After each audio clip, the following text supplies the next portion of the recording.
Criminalità scatenata tra Mussolente e San Zenone degli Ezzelini ed è viva per miracolo la 41enne che era alla guida di questa Mercedes, rimasta schiacciata sotto un grosso albero piombato sulla strada in via Vittoria poco prima delle 3 di stanotte.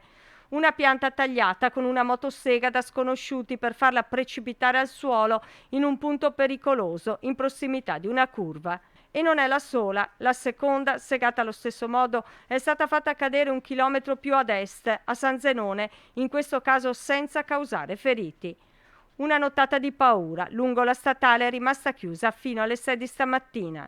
Tagliare la pianta con una motosega nel pieno della notte, e non solo a Mussolente ma come sappiamo anche a San Zenone, è inquietante perché non si sa cosa volessero fare questi delinquenti, non si sa dove volessero andare a parare, cioè vuol dire, si tratta di un furto, si tratta di cosa, non lo sappiamo. L'obiettivo potrebbe infatti non essere l'auto. Chi ha agito potrebbe aver bloccato la circolazione stradale per compiere una qualche azione criminosa a cui poi ha dovuto rinunciare.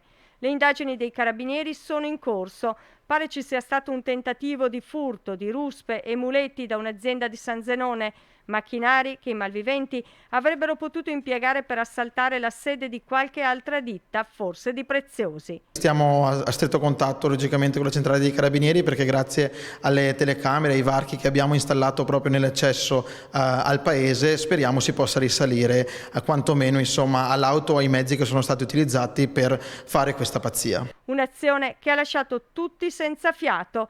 Fortunatamente la 41enne non è in gravi condizioni, rimane però lo shock per quanto accaduto. Pensare a delle persone che fanno gesti simili è veramente sconcertante, perché non si sa neanche come fare a prevenire una cosa del genere.